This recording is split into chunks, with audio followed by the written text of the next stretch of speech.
हमारा चिंतन गीता अध्याय 10 श्लोक 18 पे चल रहा है। आज 19वां श्लोक लेंगे, थोड़ा सा और चिंतन करके।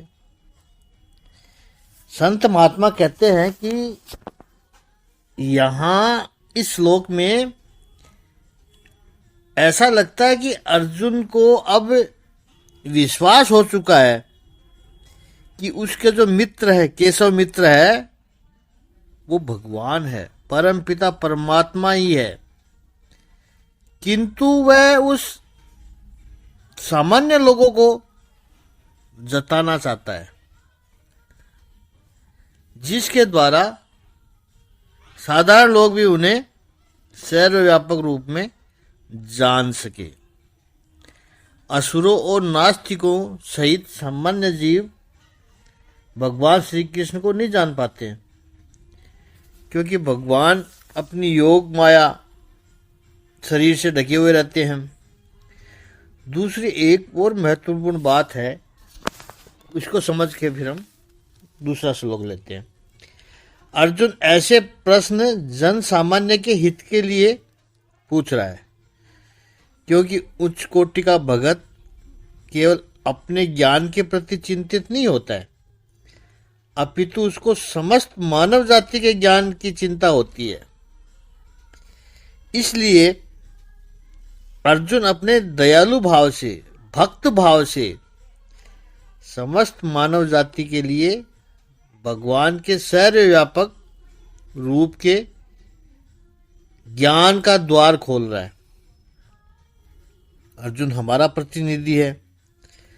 अर्जुन को किसी प्रकार का संशय नहीं है, लेकिन वो जानता है कि आगे चलकर इस विषय पर कोई संशय निर्माण न हो सके, इसलिए परमात्मा से अनुग्रह करता है, अनुरोध करता है कि प्रभु अपनी सर्वव्यापकता की व्याख्या कीजिए ताकि आपको सब लोग जान सके। पुनः विस्तार से कहिए। उत्तम स्थितियां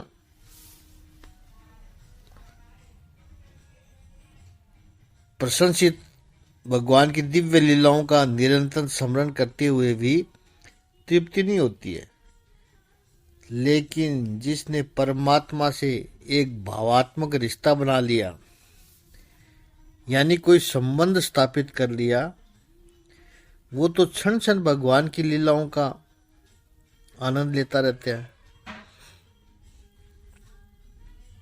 और भगवान का आनंद कैसा है? दिने दिने नवम नवम, रोज नया। परमात्मा की लीला, परमात्मा का अनुभव एक जैसा नहीं है, रोज नया अनुभव होते हैं। और जितने भक्त हैं उतने ही नए नए अनुभव होते हैं। तो अर्जुन जब ऐसा कहता है तो 19वें श्लोक से भगवान ने कहने का प्रारंभ किया है। तो 19वां श्लोक पहले हम ले लेते हैं, उसके बाद फिर उस पर चिंतन करते हैं। श्री भगवान उवाच हन्त ते कथयिष्यामि दिव्या हयात्मविभूतयः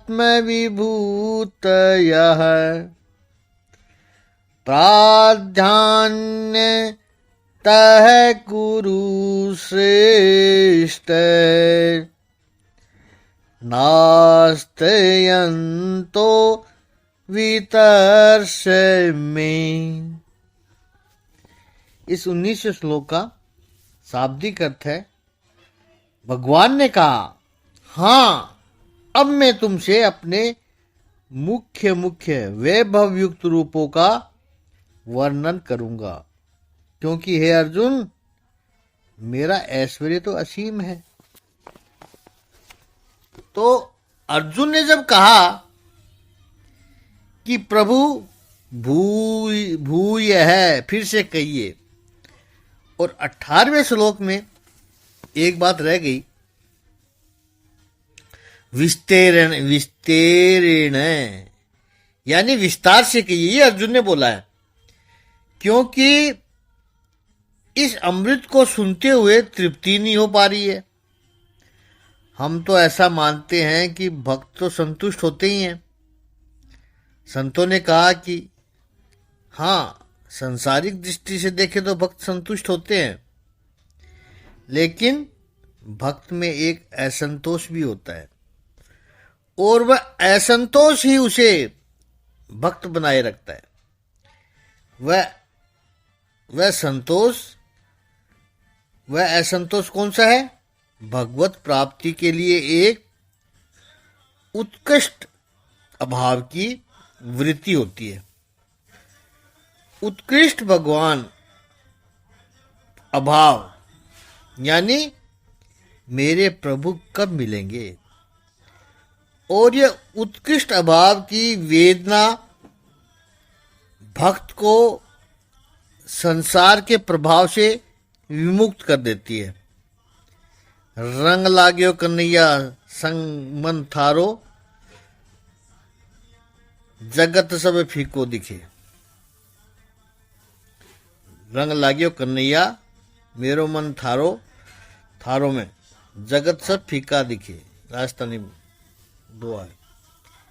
मैंने थारो प्रेम को प्रभाव चाख्यो, अब विषय रस फीका लगे। ये जो भक्त में एक असंतोष है, यह एक असंतोष उसे संसार की सारी बातों का संतोष दे देता है। संसार का जो असंतोष तो इन्फेक्शियस है, संक्रामक होता है। वो एक असंतोष बाकी सब बातों में असंतोष भर देगा, लेकिन दिव्य मार्ग पर, साधना के मार्ग पर, भक्ति के मार्ग पर जो असंतोष आता है, वो बाकी सब बातों से विमुक्त कर देता है। साधक को संतुष्ट कर देता पूर्ण रूप से। छोड़ना नहीं पड़ता है, छूट जाता है। दूसरी बात, अर्जुन जो पूछ रहा है कि तृप्ति नहीं होती है, अर्जुन ज्ञान मांग कर रहा है, ज्ञान की मांग कर रहा है। दो बातें हैं, जैसा पहले भी चिंतन किया था, इंफॉर्मेशन और दूसरा विजडम। इसको थोड़ा सा यहां पर शब्द का अलग अलग प्रयोग करके कहूं तो परिचय और ज्ञान, यानी इंट्रोडक्शन एंड विजडम। विभूति पूछना भगवान की ये ज्ञान की बात है। यहां भगवान का परिचय नहीं पूछा जा रहा है। परिचय बाहर का होता है, ज्ञान भीतर का होता है। परिचय एक्सटेंसिव होता है, ज्ञान इंटेंसिव होता है। परिचय में फैलाव की महत्ता है, ज्ञान में गहराई की महत्ता है। जो परिचय करने निकला है वो कहेगा आज 5 लोगों से मिला हूं, कल 15 लोगों और आगे 200 लोगों से मिलूंगा। परिचय फैलाव चाहता है। ज्ञान कहेगा कितने लोग मिले हैं, वो नहीं, जितने भी मिले हैं उनको गहराई तक जाना है। फैलाव में तो केवल सीप मिलते हैं, लेकिन गहराई में तो मोती मिलेंगे। तो ज्ञान मोती की खोज है। और दूसरी बात, परिचय अहंकार बढ़ाता है, ज्ञान नम्रता में वृद्धि करता है। जितना परिचय बढ़ेगा, ईगो भी उतना ही बढ़ेगा। मैं इतने लोगों को जानता हूं, मेरे कॉन्टैक्ट लिस्ट में इतने नाम हैं, मेरे व्हाट्सएप ग्रुप में इतने लोग हैं। परिचय वाला नंबर्स पर जाता है और खुश होता रहता है, तो परिचय अहंकार में वृद्धि करता है। ज्ञान अहंकार को कम करता है। प्रिय स्वजनों, वस्तुतः जितना ज्ञान पाओगे उतना ही व्यक्ति हम्बल होते जाता है। जैसे वृक्ष के ऊपर फल लगे और जैसे पकते जाते हैं, बड़े होते जाते हैं, वैसे वैसे डाली नीचे आती जाती है। ज्ञानी व्यक्ति नम्र बनता है। विद्या ददाति विनयम, विद्या विनयेन शोभते। व्यक्ति आपको ज्ञानी भी दिखाई पड़े और अहंकारी भी दिखाई पड़े तो समझ लेना कि ये ज्ञान नहीं है, ये केवल जानकारी इकट्ठी की है इसने। इसके आचरण में कुछ भी नहीं है, तो अहंकार आएगा। जिसने ज्ञान को पचाया है वो नम्र बने। वो नम्र बने बिना रह ही नहीं सकता है। वस्तुतः जितना ज्ञान बढ़ते जाता है उतना व्यक्ति को अपने अज्ञान के बारे में पता चलते जाता है। एक डॉक्टर की ऑफिस का उद्घाटन होना था। डॉक्टर बड़े पढ़े लिखे थे, MBBS, MD, 2-3 सब्जेक्ट में MD। वो अपने सर्टिफिकेट दीवार पर लगाए हुए थे, कार्डियोलॉजिस्ट MD। तो उसने अपने गुरु को भी बुलाया था। गुरुजी कहते हैं तूने सर्टिफिकेट तो लगाए हैं, बहुत अच्छी बात है, और लगाना भी चाहिए, सभी लगाते भी हैं, लेकिन इन्हें लगाकर तू अपने अज्ञान का प्रदर्शन कर रहा है। उसने कहा कैसे गुरुजी? कार्डियोलॉजी के अलावा और आप कुछ भी नहीं जानते हो? तो उससे अच्छा तो MBBS था जो कईयों का इलाज कर सकता है।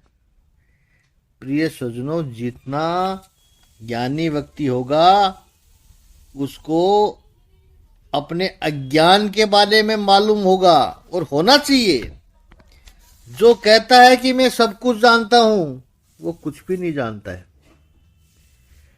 और जो सब जानता है वो कहेगा मैं कुछ भी नहीं जानता।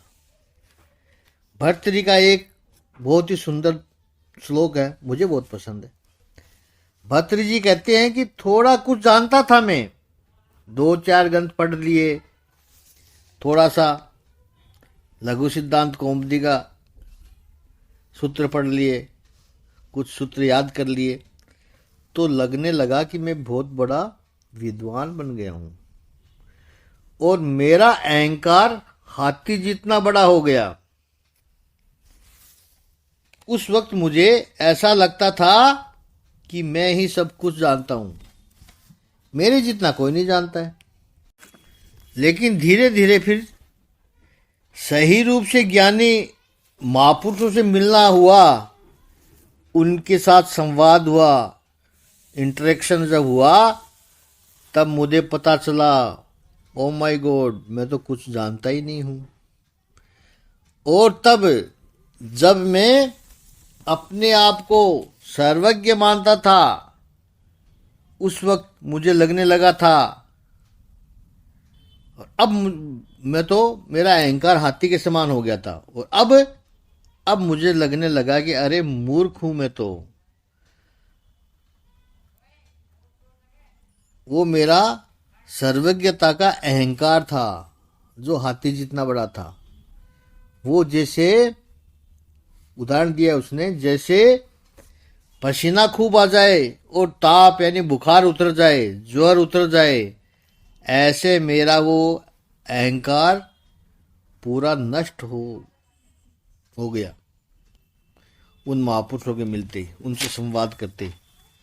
तो सही ज्ञान का लक्षण है अपने अज्ञान का ज्ञान हो जाना, अज्ञान का हट जाना। अर्जुन भी यही कह रहा है कि प्रभु आप बताइए। तो इस 19वें श्लोक में भगवान कहते हैं हंतते कथाई शिष्यासि, कथाई श्यामी हंत यानी हाँ हाँ ठीक है, यहाँ यही अर्थ है। वैसे हंत अव्यय है, उसका कोई अर्थ नहीं होता है, लेकिन जहाँ पर जिस संदर्भ में आता है उसका वही अर्थ कर सकते हो। तो अंतः का अर्थ है अब या हाँ हाँ, ऐसा भी ले सकते हो। तो अर्जुन तुझे दिव्य आत्मा विभूति कथाएं श्यामी, मेरी दिव्य विभूतियों को जो तेरे लिए और जो कहूँगा वो कैसे कहेंगे, प्राधान्यतः श्यामी, मुख्य मुख्य जो है, जो संक्षेप में वो तुझे मैं कहूँगा। क्योंकि हे कुरुश्रेष्ठ, मैं विस्तरस्य अंतः न अस्ति, मैं मेरी विभूतियों का विस्तार करने जाऊं तो उसका कोई अंत ही नहीं है। प्रिय स्वजनों, यहाँ पर ध्यान देना, गौर से सुनना है कि 10वें अध्याय के 18वें श्लोक में अर्जुन ने जो प्रश्न पूछा था, उसने कहा निस्तेरणात्मनो योगम विभूतिम जय जनार्दन। हे प्रभु, आपकी जो विभूतियां हैं मुझे विस्तार से कहो, विस्तरण। और 19वें श्लोक में विभूतियों का वर्णन शुरू करने से पहले भगवान कह देते हैं कि विस्तार से तो हो ही नहीं सकता। अर्जुन तू पूछता है विस्तार से कहो, तो मैं पहले तेरे से कह दूं, let me make it very clear, विस्तार से हो ही नहीं सकता है, क्योंकि उसका अंत ही नहीं है। विस्तार से कहने बैठोगे तो उसका कोई अंत ही नहीं है।